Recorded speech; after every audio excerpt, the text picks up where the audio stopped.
Good evening, ladies and gentlemen. Tonight, we separate myth from record. Myth versus record. What really holds up? In the case of Frank Abagnale Jr., it's a name where the myth is often louder than the record. So let's split them. The myth and what's documented. Court records from the late 1960s and early 70s show Abagnale was a teenage check forger and imposter who moved across the US and parts of Europe. He opened accounts under false identities, deposited bad checks, and withdrew funds before banks discovered the fraud. He exploited the float, the time it took for a check to physically travel from one bank to another. For instance, he could deposit a fraudulent check in New York and withdraw cash in California days before the New York bank even knew the check was worthless. His methods were mostly low-tech, but clever for the era.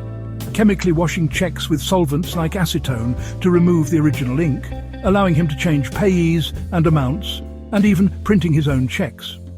He understood the importance of the magnetic ink character recognition, or MICR line, at the bottom of checks, which automated routing. By printing his own, he could manipulate routing codes to extend the float time even further. He paired these techniques with stolen or fabricated IDs. He also used social engineering, confidently acting like he belonged and leveraging uniforms or logos to lower suspicion. Documented outcomes? He was arrested in France in 1969 for check fraud, later held in Sweden, then deported to the United States. In the US, he was convicted on federal fraud charges and served prison time. Ultimately paroled in the mid-1970s. After release, he built a career in fraud prevention, giving seminars for banks and corporations and consulting with law enforcement. The FBI has acknowledged he's been a lecturer and consultant, but not an agent. Now, the myth, largely from the book Catch Me If You Can and the Spielberg film, paints a much bigger-than-life story. Millions of miles as a Pan Am pilot, months practicing medicine as a hospital supervisor, and passing a state bar to work as a lawyer. Here's where researchers and journalists have pushed back.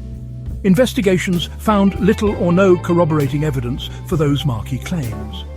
For example, Pan Am stated they found no records matching the alleged jump seat travel, and flight logs from the era don't support the claim of millions of miles flown. Hospitals named in the stories reported no documentation of him in supervisory roles. And bar admission records don't align with the timeline in the book. In fact, public records show he was incarcerated during the period he claimed to be working as a lawyer. Abagnale has maintained that parts of his story are true, while also acknowledging that elements were exaggerated for dramatizations. The bottom line from the record, he definitely committed check fraud and impersonations. The scale and the most cinematic exploits are disputed by multiple sources. So, what's the outcome that matters today? His crimes contributed to real financial losses, which led to tighter controls around checks, identity verification, and bank float. For example, banks began holding funds from out-of-state checks for longer periods until they could be fully verified, a direct response to float abuse. Today, these lessons have evolved into multi-factor authentication and digital verification systems that make old-school forgery much more difficult.